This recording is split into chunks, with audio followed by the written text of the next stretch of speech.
Hi, I'm Karen, your relationship coach and couples therapist with A Better Relationship Coaching. And today I wanted to talk about resentment. And I kind of started this conversation a little bit last week when we were talking about grudges in our relationship and how we hold grudges against our partner. And today I really wanted to go further and talk about what that actually does when we don't address those grudges and it really turns into resentment.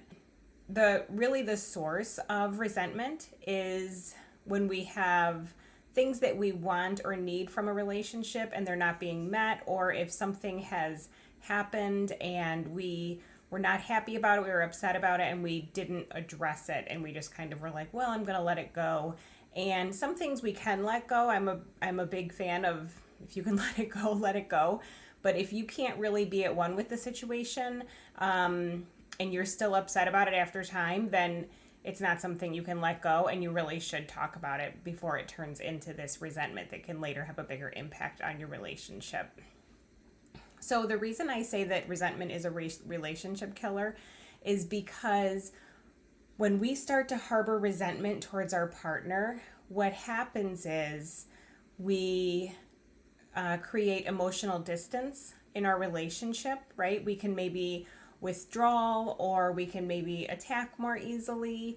You might have this coming out as like criticism, or like this underlying nitpicking, or like contempt towards your partner that is really related to this thing that happened that was never resolved, satisfactorily, or like that you just aren't happy with how that situation played out and you're holding on to that.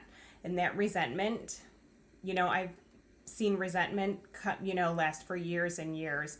And the other thing about resentment is it starts with one thing, and when it's not addressed, then there has a tendency to build on top, and more resentment and more resentment, and it just kind of layers on top of layers of resentment, and eventually it's just can look like people living together feeling angry towards each other all the time, feeling like their needs are never met, their needs are never heard, and they're not even wanting to bother trying to work on it because the resentment and that anger and dissatisfaction is so deep.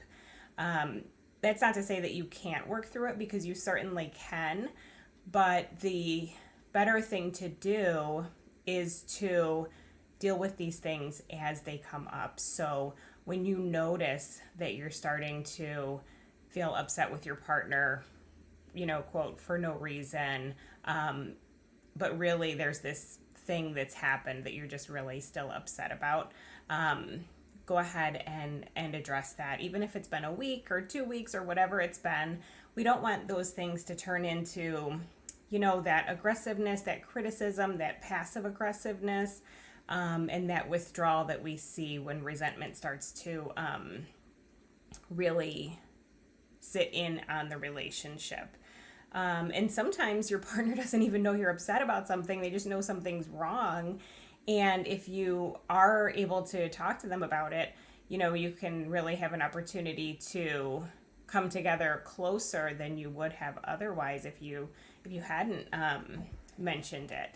So what I really recommend is doing, if it's hard for a couple to communicate about things, I recommend for most of my, or all of my couples really, to do check-ins, pretty regular check-ins. How are things going? Do we need to talk about anything? It really gives you a set time to bring up any issues that maybe have been going on that haven't been addressed. You don't have to do them every day, but I recommend a couple of times a week. And yeah, sometimes for some couples it works to just check in super quick every day, and some people don't need to do it that often. They do it once a week or whatever is, helpful for that couple.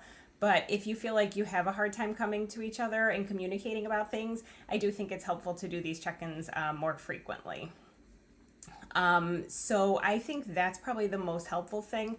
And then also just kind of in general, having that environment of open communication and setting it up so that you can talk to your partner and they're not going to judge you or be defensive about things, and they can talk to you and you're not going to be defensive about things either. This really goes to the importance of having a safe space for having these open communication, open conversations with each other.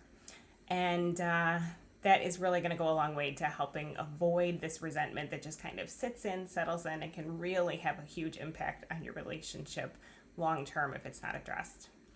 All right, so that is it for today. I hope this was helpful. Until next time, take care of yourself and take care of each other. Thanks.